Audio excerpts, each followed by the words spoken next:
ये कोई साधारण निशान नहीं, ये भगवान विष्णु के असली पद चिन्ह है। लेकिन ये यहाँ किसी पूजा के लिए नहीं, बल्कि एक महाशक्तिशाली असुर की छाती को हमेशा के लिए दबाए रखने के लिए है।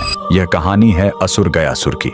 लेकिन रुकिए, वह कोई पापी या दुष्ट राक्षस नहीं, बल्कि भगवान विष्णु का इतना बड़ा भक्त था कि उसने कठोर तपस्या करके भगवान ब्रह्मा से वरदान पा लिया। वरदान था, जो भी मुझे देख लेगा या छू लेगा उसे सीधे मोक्ष मिल जाएगा। यह वरदान इतना शक्तिशाली था कि हर पापी भी सीधे मोक्ष पाने लगा। स्वर्ग नर्क खाली हो गए और यमराज का काम ही बंद हो गया। जब प्रकृति का संतुलन बिगड़ा तो देवताओं ने एक दिव्य छल किया। उन्होंने गयासुर से उसकी पवित्र देह पर यज्ञ करने की अनुमति मांगी। जैसे ही गयासुर लेटा, वह हिलने लगा। तब ब्रह्मा जी ने मृत्यु के देवता यमराज को आदेश दिया कि वो अपने लोक से एक विशाल धर्मशिला लेकर आएं और गयासुर की देह पर रख दें।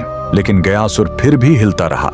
तब उसे स्थिर करने के लिए स्वयं भगवान विष्णु ने उस विशाल धर्मशिला पर अपना दाहिना पैर रख दिया, जो हमेशा के लिए अंकित हो गया। भगवान के स्पर्श से गयासुर खुश था। उसने मृत्यु से पहले भगवान विष्णु से वरदान मांगा, मेरी यह देह दुनिया का सबसे बड़ा तीर्थ बने, और जो यहाँ अपने पितरों का पिंड दान करेगा उन्हें सीधे मोक्ष मिलेगा। और भगवान के आशीर्वाद से गयासुर का वही शरीर आज बिहार का पवित्र गया शहर है, और जिस स्थान पर विष्णु ने पैर रखा था वहीं पर बना है यह प्रसिद्ध विष्णुपद मंदिर। लेकिन रुकिए, इसी मंदिर के बगल में इस फल्गु नदी में कभी पानी नहीं दिखेगा। क्यों?